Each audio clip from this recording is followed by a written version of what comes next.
മറ്റൊരു പുതിയ വീഡിയോയിലേക്ക് എല്ലാ പ്രിയമുള്ളവർക്കും സ്നേഹത്തോടെ സ്വാഗതം. ഇന്ന് കുട്ടികൾക്ക് വേണ്ടിയാണ്, പരീക്ഷയ്ക്ക് തയ്യാറെടുക്കുന്ന നമ്മുടെ പ്രിയപ്പെട്ട കുഞ്ഞുങ്ങൾക്ക് വേണ്ടിയാണ്. മിക്ക കുട്ടികൾക്കും ഉള്ളൊരു പ്രശ്നമാണ്, പരീക്ഷ എടുക്കുമ്പോൾ അവർക്ക് ആകെപ്പാട് ടെൻഷൻ.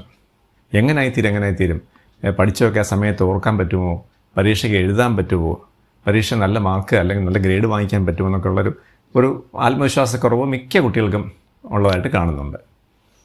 അത് മറ്റൊന്നും കൊണ്ടല്ല, അവർക്ക് ഈ പൊതുവെയുള്ള ഒരു പരിഭ്രമം, പരീക്ഷ ഫേസ് ചെയ്യാനുള്ളൊരു പരിഭ്രമം മനസ്സിൽ ഇൻഡെപ്തായിട്ടുണ്ട് പല കുട്ടികൾക്കും. അതിനുള്ളൊരു സൊല്യൂഷനുമായിട്ടാണ് ഞാനിന്ന് വന്നിരിക്കുന്നത്. അത് മറ്റൊന്നുമല്ല, അഫർമേഷൻസാണ്. ആവർത്തിച്ച് മനസ്സിന് കൊടുക്കുന്ന ചില നിർദ്ദേശങ്ങളാണ്.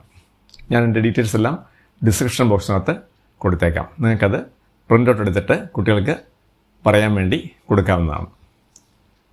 അപ്പോൾ നമ്മുടെ ഈ മനസ്സിൻ്റെ ഒരു പ്രത്യേകത എന്ന് പറയുന്നത്, നമ്മൾ ഉറങ്ങാൻ പോകുമ്പോഴും ഉറക്കം എഴുന്നേൽക്കുന്നതിന് മുമ്പും നമ്മുടെ ഉപബോധ മനസ്സ്, അതായത് സബ്കോൺഷ്യസ് മൈൻഡ് വളരെയധികം ആക്റ്റീവായിരിക്കും എന്ന് വിദഗ്ധർ പറയുന്നുണ്ട്. ആ സമയത്താണ് നമ്മൾ ഈ നിർദ്ദേശങ്ങൾ പറയേണ്ടത്, അതായത് കുട്ടികളെ കൊണ്ട് പറയിപ്പിക്കേണ്ടത്. അതിന് മാതാപിതാക്കളുടെ സഹായവും പിന്തുണയും നൽകാവുന്നതാണ്. അതവർക്ക് കൂടുതൽ ആത്മവിശ്വാസം നൽകുകയും ചെയ്യും. കുറച്ച് കാര്യങ്ങളേ ഉള്ളൂ, നിങ്ങൾക്കത് പെട്ടെന്ന് തന്നെ പറഞ്ഞ് അവസാനിപ്പിക്കാവുന്നതാണ്. പഠിക്കാനുള്ള സമയം നമുക്കിതിനു വേണ്ടി ചിലവഴിക്കുന്നു എന്നൊരു പരാതി ഉണ്ടായിരിക്കാൻ വേണ്ടി ഞാൻ വളരെ സമ്മറൈസ് ചെയ്തിട്ടാണ് പറഞ്ഞിരിക്കുന്നത്. അപ്പോൾ അത് രാവിലെ വൈകിട്ട് ഉറങ്ങുന്നതിന് മുമ്പും ഉറക്കമുണർന്ന് എഴുന്നേൽക്കുന്നതിന് മുമ്പായിട്ടും ഈ നിർദ്ദേശങ്ങൾ പതിവായിട്ട് അവരെ കൊണ്ട് പറയിപ്പിക്കണം. കുട്ടികൾക്ക് സ്വയമായിട്ടും പറയാവുന്നതാണ്. മാതാപിതാക്കൾ ചെയ്യേണ്ടത് പ്രിൻ്റ് ഔട്ട് എടുത്തിട്ട് അവരെ ഏൽപ്പിക്കുക, അവരിത് കൃത്യമായിട്ട് പാലിക്കുന്നുണ്ടെന്ന് നിങ്ങൾ ഉറപ്പുവരുത്തുക. അങ്ങനെയാണെങ്കിൽ നിങ്ങളുടെ കുട്ടികൾക്ക് അവർ പഠിച്ചിട്ടുള്ള വിഷയങ്ങൾ, നന്നായിട്ട് പഠിച്ചിട്ടുള്ള വിഷയങ്ങൾ ഒരിക്കലും മറന്നു പോകാതെ പരീക്ഷയിൽ നല്ല മാർക്ക് സ്കോർ ചെയ്യാൻ സാധിക്കുന്നതാണ്. അതിൽ സംശയമൊന്നും വേണ്ട. അപ്പോൾ എല്ലാ കുട്ടികളും ഈ നിർദ്ദേശങ്ങൾ കൃത്യമായി പാലിക്കുക തന്നെ ചെയ്യുകയാണെങ്കിൽ നിങ്ങളുടെ ആത്മവിശ്വാസം വർദ്ധിക്കും. തന്നെയല്ല, കാര്യങ്ങളുടെ സമയത്ത് മറന്നു പോകാതെ ധൈര്യമായിട്ട് പരീക്ഷ ഫേസ് ചെയ്യാൻ പറ്റും, കൃത്യമായ ഉത്തരങ്ങൾ കൊടുക്കാൻ പറ്റും.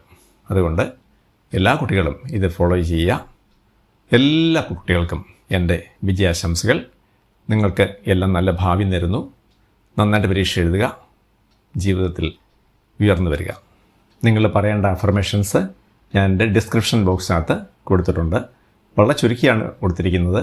അത് നിങ്ങൾ ഇമെയിൽ കഫേയിൽ പോയിട്ടോ അല്ലെങ്കിൽ നിങ്ങളുടെ വീട്ടിൽ പ്രിൻ്റർ ഉണ്ടെങ്കിൽ പ്രിൻ്റർ വഴിയോ അതിൻ്റെ പ്രിൻ്റ് ഔട്ട് എടുക്കുക. എന്നിട്ട് നിർദ്ദേശങ്ങൾ പറഞ്ഞിരിക്കുന്ന പോലെ കൃത്യമായി പറയുക. പറഞ്ഞ കാര്യങ്ങൾ നിങ്ങൾക്ക് നിങ്ങൾ പറയുന്ന കാര്യങ്ങൾ നിങ്ങളുടെ മനസ്സിൻ്റെ ആത്മവിശ്വാസത്തെ വർദ്ധിപ്പിക്കും, മെമ്മറി റിട്ടൻഷൻ ചെയ്യും. നിങ്ങൾക്ക് പരീക്ഷയെ ഭയമില്ലാതെ ഫേസ് ചെയ്യാൻ സാധിക്കും.